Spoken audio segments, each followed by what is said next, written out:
This show is part of the Head Stuff Podcast Network.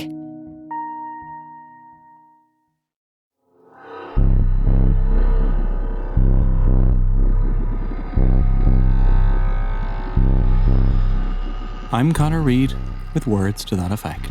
Stories of the fiction that shapes popular culture. You will work, you will build for us, you will serve us. Robots of the world, the power of man has fallen. A new world has arisen, the real robots march. This is my kid's voice changer robot toy. Robots are everywhere.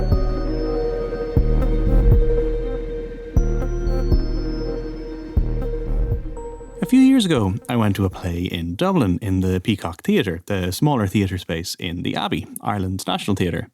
The play was RUR, a 1920 work by the Czech writer Karel Čapek.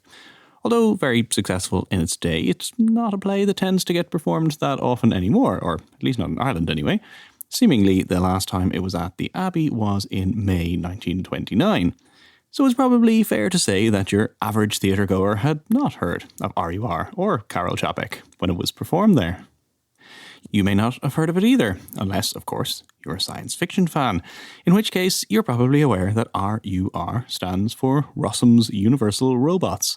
The lines I quoted a minute ago about the robot uprising, these are lines from the final scene of the play. RUR is well known in particular because it's where we get one of the most famous neologisms in all of science fiction, robot. The word is derived from the Czech word for worker, but with a sense here that's maybe closer to forced labour or even slavery. The play is set in a future in which emotionless, human-like robots, closer really to what we might call androids now, have become a cheap and efficient form of labour across the world. Their increased sentience as the play goes on, however, quickly leads to problems, and they ultimately revolt against their human creators. So, right from the very first use of the word robot, there are tensions and contrasts between this miraculous technological advancement, on the one hand, that the robots embody, and these fundamental issues of freedom and slavery and what it is to be human. These are tensions, as we'll see in this episode, that have only increased in the decades since Čapek's play, both in the field of robotics as well as in fiction and popular culture. So I thought I'd better talk to two people. A roboticist who also writes about literature. I'm Dr. Robin Murphy. I'm a professor of computer science and engineering at Texas A&M, and I specialize in robotics, artificial intelligence and robotics.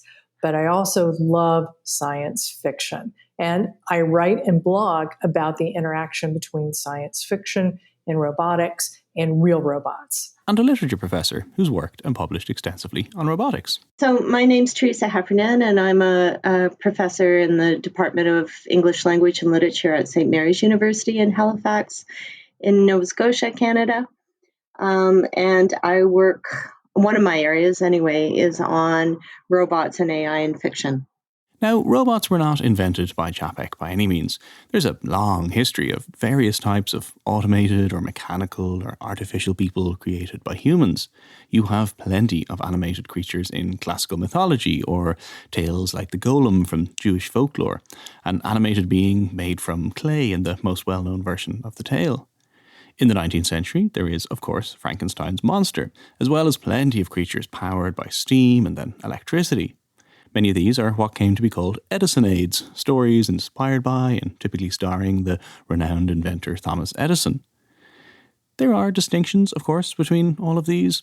Everett F. Blyler's wonderful science fiction, The Early Years, the near 1,000-page doorstopper reference book, and my go-to starting point for many Words to That Effect episodes, lists a whole host of different variants. Androids, anthropomorphic and zoomorphic prime movers, automatons, cyborgs, and so on and so forth. I'm not going to go into all of the distinctions here, and in any case, they're not often that clear. Blyler defines a robot as a device capable of individual action without control or direction from outside, which I think is fair enough. It's that lack of outside control which is really key in moving from simply machines in the shape of humans to machines capable of making decisions for themselves. The former can be seen in, say, The Steam Man of the Plains by the dime novelist Edward Ellis, one of the best-known examples of an early robot-like creature, but where the steam man in question is a machine in the shape of a man which still needs outside direction.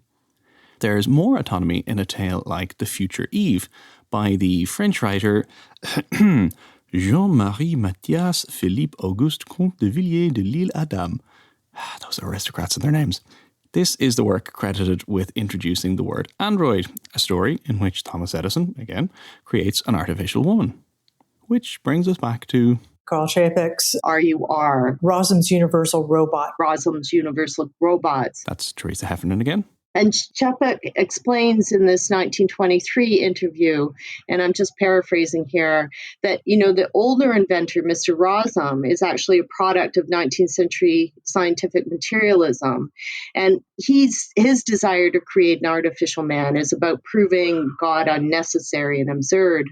But then the younger Rossum is a scientist who doesn't care about metaphysics, and he's only interested in, industrial production.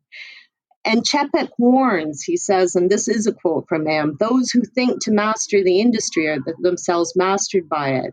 Robots must be produced, although they're a war industry, or rather because they are a war industry." And I think, in comparison with those earlier myths about the creation of artificial people, here you get a shift to the sort of anxieties about the legacy of the Industrial Revolution, automation, increasing wealth divisions, mechanization, and the military-industrial complex. So that's kind of an interesting background. Robin Murphy. To see that we've had both that sort of hard science that robots are there for, as mechanisms, as the apotheosis of invention. And then we have this other narrative that they're a way to explore otherness. They're a way to explore humanity. They're a way to explore discrimination. The science and the fiction. The technological achievement and the ethical, philosophical and social questions behind it. And so, from the early 20th century onwards, robots became a mainstay of both science fiction and popular culture, and soon enough, scientific research. Sometimes in complementary ways, sometimes, as we'll see, in very problematic ways. Not long after RUR came the Fritz Lang silent film Metropolis, a classic which has been hugely influential on film generally and science fiction in particular since its release in 1927. Metropolis, again, a very social view of robots where the rich people realize they can build robots to replace the workers and they're going to solve that problem. They won't have to deal with those pesky workers who literally live underground and have very bad product safety and worker safety ethics and that, and they just won't even have to worry about that anymore. And so they build Maria, a replica of Maria, and she's an evil, slutty robot to help encourage the workers to do a rebellion that they can't possibly win, so there'll be an excuse to put that rebellion down. And then it backfires on everyone.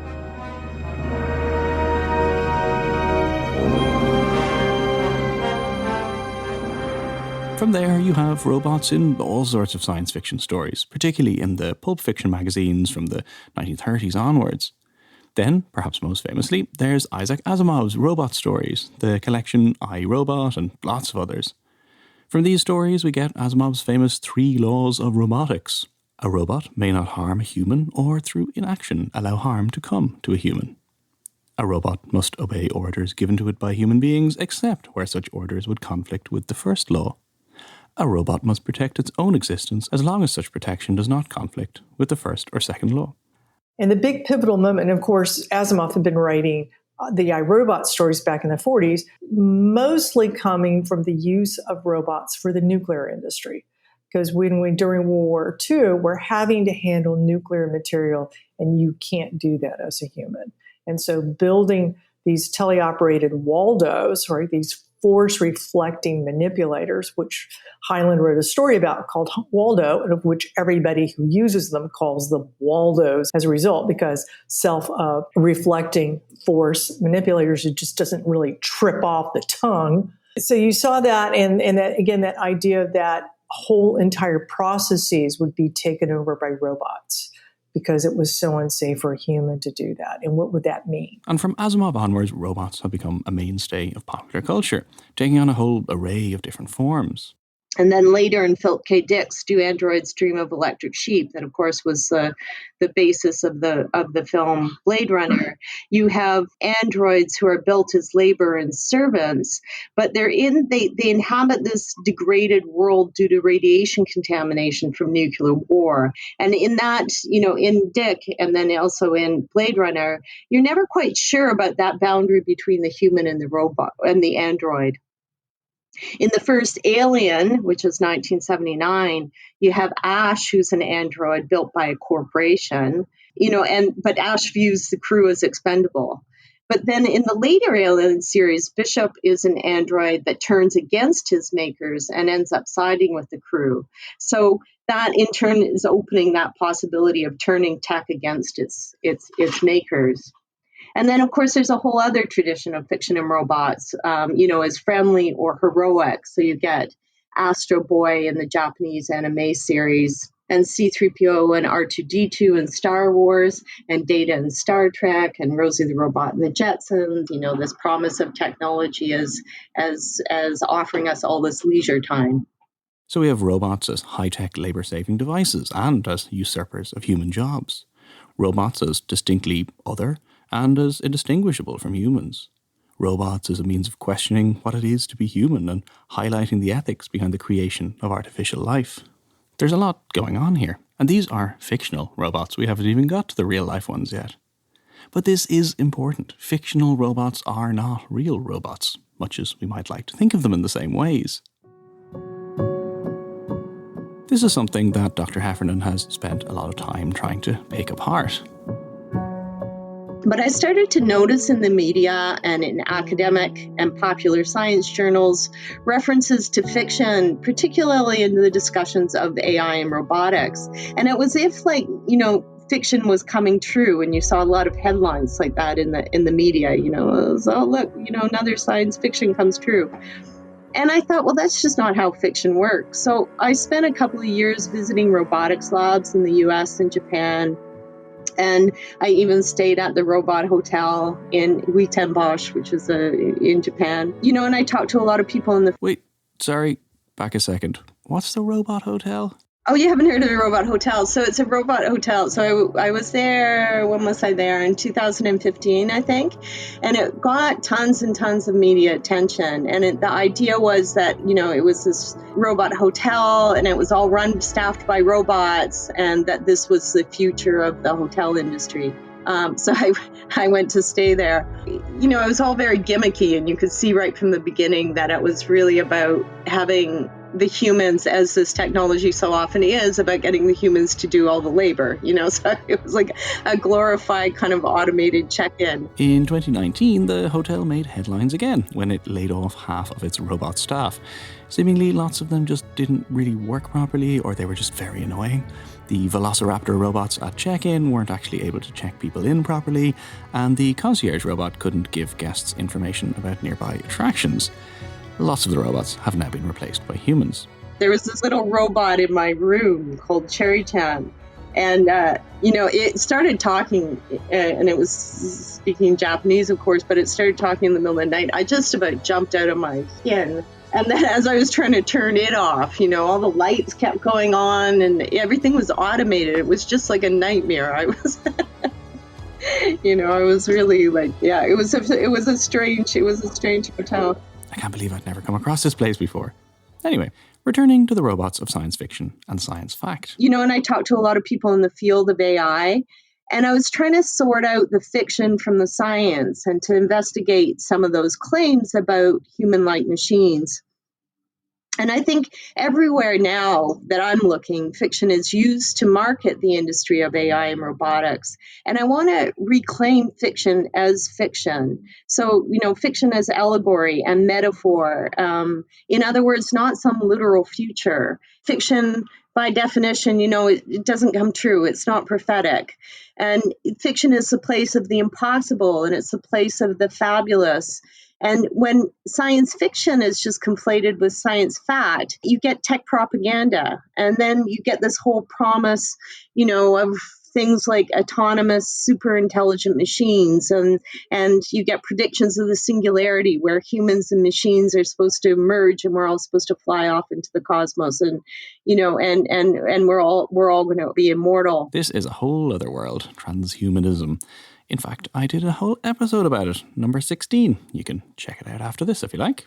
And I think all this distracts from what's really going on in the big tech corporations, which are the ones who are buying up the AI and robotics companies. So companies like Google and Facebook and Amazon.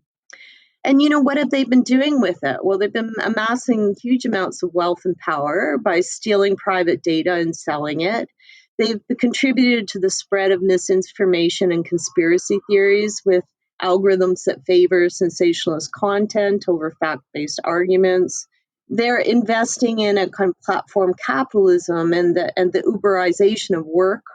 And one of the things that their algorithms do are automate and accelerate race and gender and class biases. And there's this, forcing of humans to work like machines. And the other questions come up, and I think, again, all distracted, if you're just reading the field through fiction, what gets lost is, well, what are the environmental impacts of this resource-intensive energy and the huge amounts of power that are required for training AI models? And how is ethics being discussed in the field?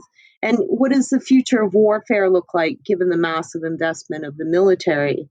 And what happens to society when we have technology that manipulates language but doesn't understand it?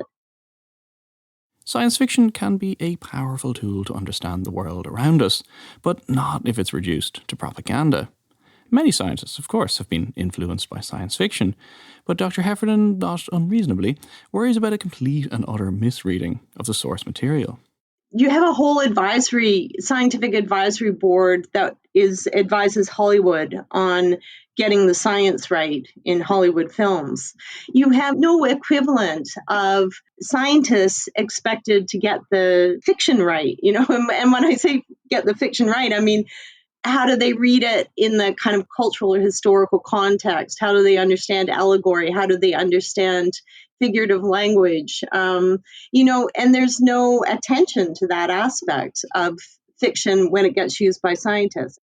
And all of this might be kind of funny if it didn't have such huge real-world repercussions. Take the issue of space exploration.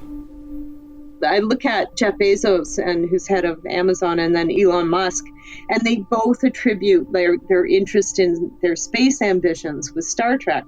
And then you look at Gene Roddenberry, who's the creator of Star Trek, and he said, well, I was influenced by Jonathan Swift's Gulliver's Travels of the 18th century, and he wasn't envisioning some realizable future of space travel, any more than Swift believed there were nations of 6-inch people. And so Roddenberry was always insisting that each show was about learning from the past in order to form the present, and that each episode was about offering up a vision of the world that was more equitable and more just. So he was emerging from the counterculture of the 60s, and he was using allegory to write about racism and the Vietnam War and civil rights and gender inequity and advertising and intercontinental missiles and nationalism. And I think when Bezos, who sort of models himself after, or thinks he models himself after Captain Picard, or Elon Musk attribute their space ambitions, I want to say, well, how are you reading fiction, though, that you're talking about kind of power and ambition and colonialism and imperialism and all these things that Star Trek was actually questioning? With that, I'm going to take a quick break to tell you some exciting news about the show and to talk about the sponsor of this episode, which is the podcast 180 Degrees. So 180 Degrees is a show that shares the stories of people across Ireland working towards a cleaner energy future. There are episodes about making your home more energy efficient, about electric vehicles, and the most recent episode looks at lots of sort of simple ways that you can work with your local community to become more energy efficient. So there's some really inspiring stuff in there. I would highly recommend a listen. So the show is called 180 Degrees, and it's brought to you by the Sustainable Energy Authority of Ireland, supported by the Government of Ireland, and you can find it wherever you're listening to this show right now. Next up, I want to tell you about Headstuff Plus. You may have seen the brief announcement episode I did. So this is a brand new membership platform from Headstuff, the network that this show is a part of. So if you are enjoying this episode, if you really like the show and you want to support it, well, that would be amazing. So all you need to do is go to headstuffpodcasts.com. The idea is that it costs $5 a month, and in return you get bonus episodes and other goodies, not just from me and from this show, but from every show on the network. So it doesn't matter what show or shows you support, you get all the bonus content from every podcast. So that's like nearly 30 podcasts, and there's some really great shows on the network that I think you might like. So that's headstuffpodcast.com and click join. Also, I need money to upgrade my robot voice changer toy. And finally, speaking of Headstuff podcasts, have a listen to a trailer from one of the other shows on the network. Sissy That Pod is an unofficial RuPaul's Drag Race recap podcast. There's a brand new season of the show already in full flow, so now's the perfect time to join James and Cian as they go through each week's episodes. Come on, Sissy That Pod, let's get sickening! Are you a fan of the Emmy Award-winning show RuPaul's Drag Race? Do you think about Roxy Andrews at the bus stop? And do you belong in Party City? Well, Sissy That Pod is the podcast for you. Join me, James, and my co-host, Cian, Is there something on my face? as we chat weekly about the runway realness, sickening shade, and backstage buffoonery. That's right, whether it's new episodes of Drag Race US, UK, or All-Stars, Sissy That Pod will spill the tea with a new episode for you within 24 hours. So make good choices and subscribe to Sissy That Pod from the Headstuff Podcast Network, and we'll leave you gagging on our eleganza. Now, let the music play!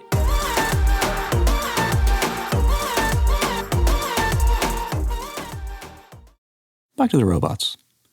So if Dr. Heffernan is trying to reclaim science fiction as fiction and highlights the dangers of using fictional robots as tech propaganda, Dr. Robin Murphy is building robots with a very keen sense of both how science fiction can help roboticists and of the ethics behind robots and artificial intelligence. Ethics is part of what we do as engineers, right? I mean, we've got a code of ethics, things that we should be looking at. A lot of the discussions about ethics of AI, and I have been an AI X Prize judge, I have been AI for Good, I've been doing humanitarian AI work for 2 decades. A lot of the discussions we hear about ethics are about, we need to get robots right and we don't want to impress them and stuff. And I'm like, we're still at the operational morality level, is making sure the algorithms work. I mean, we've seen a lot of discussion about bias in algorithms, that when you train computer vision systems, like for a car, not to hit people, they're using databases that are mostly white male adults. And so people of color, it tends not to recognize, and it doesn't recognize kids. So you could conceivably wind up with a system that is safer statistically than a person driving, but could in fact be more likely to take out kids or kids of color because it's not as good, and that's like, whoa, no, that's not good. No, we got to do better. So that's a very different conversation than the conversations we see in the press, which are more like, well, will robots be uprising, A robot uprising may make for a great science fiction story, but we're probably safe from the robots for a while yet anyway. Dr. Murphy's work is actually in the area of disaster robotics. She is, in fact, one of the co-founders of the field. I tell people I've been in 29 disasters, not of my own making, with robots. And so my research is in artificial intelligence, and in particular, human-robot interaction, how to use artificial intelligence to reduce human error or to reduce robot error in these very high consequence, high pressure situations. And it's all based on what we see in the field. So it's very field informed. I tell people a lot of my work is participant observer anthropology, like Margaret Mead, the one who was in Samoa with beaches and everybody having lots of sex. I get to go to disasters where there are no beaches, there's no sex that I'm aware of, it's hot, it's nasty, or it's super cold, and I'm grateful if there is a porta potty anywhere near. So kind of different, but it is participant observer ethnography. And when she's not on the ground deploying robots in the immediate aftermath of 9/11 or Hurricane Katrina or the Haiti earthquake or the Fukushima nuclear disaster, She uses science fiction as a way to help fellow roboticists and students better understand the field. What we know how to do in artificial intelligence for robotics is more than we can actually build. I mean, you think about a robot, it's very complex. You have to get, let's use a human body analogy. You have to get all the muscles, the skeleton, the nerves, the eyes, the tactile, sensing your fingers. Everything has to be perfect or it doesn't work. And that's very hard. And so typically you don't see a lot of inexpensive, so you don't see a lot of actual robots. And the same thing with autonomous cars. They're good up to a point. And so we can see the theory, but I can't give them good concrete examples to take apart. But we've got some good science fiction stories that illustrate certain attributes that we can take apart and use that as a way to ground. She published Robotics Through Science Fiction in 2018, using stories by Asimov and Philip K. Dick and several others to explain the principles of artificial intelligence. She also works on human-robot interaction, one of the most fascinating and incredibly complicated aspects of robotics. I mean, so much of science fiction involving robots hinges on this aspect, how we as humans interact with robots. There's the famous Turing test, where a person has a text-based conversation with a machine and a fellow human, and the machine is deemed to have passed if the tester is unable to work out which is the machine and which is the person. There's also that strange, uncanny feeling of talking to something that seems to be human, but is not. And in fact, even the concept of the uncanny comes from Freud and other early 20th century psychology, using a robot-like character in an E.T.A. Hoffmann story, The Sandman. Novels like Do Androids Dream of Electric Sheep and the film version Blade Runner, or more recently the reimagining of Battlestar Galactica, centre around an inability to tell the difference between humans and human-like robots or androids. Sometimes it's the smallest of interactions that give a robot away as non-human. And you may think that with today's technology, basic human-robot interaction might be a relatively easy task. You would be wrong. A lot of people keep saying, I just want to be able to talk to it like a person so it'll do what I want it to do. And it's like, 50% of the time I tell my students what I want them to do and they do something else because human conversation is ambiguous. We have a very strong common ground. We have a background, shared background, a lot of common sense. About 20 years of that, storing lots of data about the world. And then we use these cues, like when you say, could you pick up my book? And I'm looking over and there's one book over there and you see that I'm looking there. And so that must be my book and you're going to bring that. Well, that's an awful lot to expect a robot to do. Right? I mean, that took years. I mean, you're talking, 8, 10 years, maybe 15 to get your kids to do that, I asked Dr. Murphy about some fiction that embodies some of these concepts in robotics, and she mentioned the novel Little Eyes by the Argentine writer Samantha Schweblin, published just last year in translated form. In the book, there's a new gadget invented. It's called a Kentucky, and it has become wildly popular across the world. And they're about the size of a Furby, but they got wheels. And the deal is that you can buy the robot, and you can buy it, and it can look like a dragon, or it can look like a panda. It's got 5 basic shapes, and you buy that. Well, somebody else buys a controller, which is a dedicated tablet. So it's like your own little Game Boy tablet computer. And then if enough people buys them, then they hook up. They randomly pair you with the controller, and you're called the dweller. And the one who actually owns the robot is called the keeper. And then it turns on, and then lo and behold, you as the keeper get to watch somebody who's trying to figure out how to control this cheap robot with one camera. And it can't talk, so it can't really do anything, but it can roll around. And so now it's kind of a game. What are they trying to do? What are they trying to say? Why do they keep going to the window? Well, that may be because you live in Scandinavia and they live in Jamaica and they really want to see snow, right? But you don't know that. And so that's kind of fun. And that solved the problem, which we've seen like with the Sony Aibo dogs, which didn't really do anything interesting compared to what real dogs do, because real dogs have a strong sense of what they want to do when. Like my dog, if I'm teaching from home remotely and he wants to go outside, he really doesn't care what my needs are. So, and that can be annoying, whereas the Sony Aibo dog, you just turn it off. The book, as you might imagine, explores both the fascinating and novel aspects of this connection, as well as the dark and more disturbing sides of having a creature controlled by someone else living in your house. And it does it in a way that, for a roboticist, really highlights some of the ethical issues and technical limitations around human-robot interaction. There's also the work of John Scalzi, who has published 2 science fiction police procedurals, Lock In from 2014 and Head On from 2018. In these novels, a virus has swept across the world, yes, which for some people causes complete paralysis, a form of locked-in syndrome, where a person is awake but unable to move in any way. And one of the first victims is the president's wife, so Hayden, so he does a moonshot type program. They develop brain-machine interfaces, so you're paralyzed, but you can interact with the world through a robot. So you're teleoperating a robot, and you have a rich virtual reality interface with everybody else. But you're mostly interacting with that.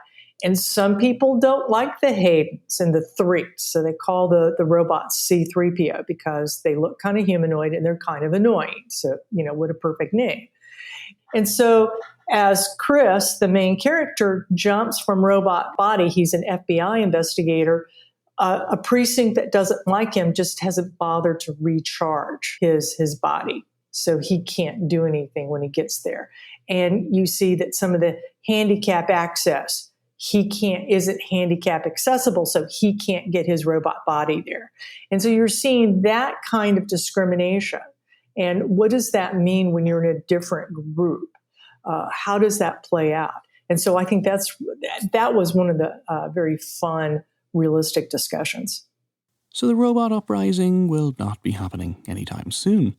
Instead, we need to explore how robots really work, as complex as that may be. We can celebrate innovative, sometimes life-changing technology and open up new ways to talk about AI and robotics.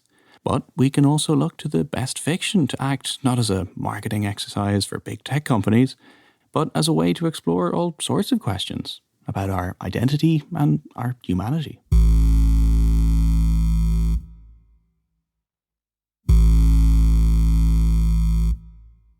So that's it for another episode of Words to That Effect. Thank you so much for listening. And a huge thank you to my 2 guests, Dr. Teresa Heffernan and Dr. Robin Murphy. Dr. Heffernan's most recent book is Cyborg Futures, Cross-Disciplinary Perspectives on Artificial Intelligence and Robotics. And it is exactly that, taking in really varied perspectives from all sorts of different disciplines. I'll put a link to this and to all of Dr. Heffernan's work and her bio on the WTTE website, which is wttepodcast.com.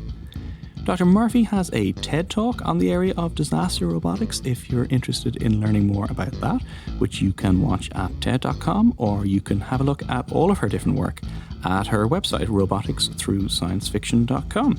And again, I'll put links to everything on the WTTE website. Everything else is there too, past episodes, links to help support the show, and links to social media. I'm on Twitter at CEDRead, CEDReid, and the show is on Instagram and Facebook at Words to That Effect. So tell your friends, human and robot, about the show. I would love to keep reaching new listeners, keep growing the show, and I can do that with your help. Or you can also help out by going to headstuffpodcast.com and signing up to support the show. See you next time for episode 50.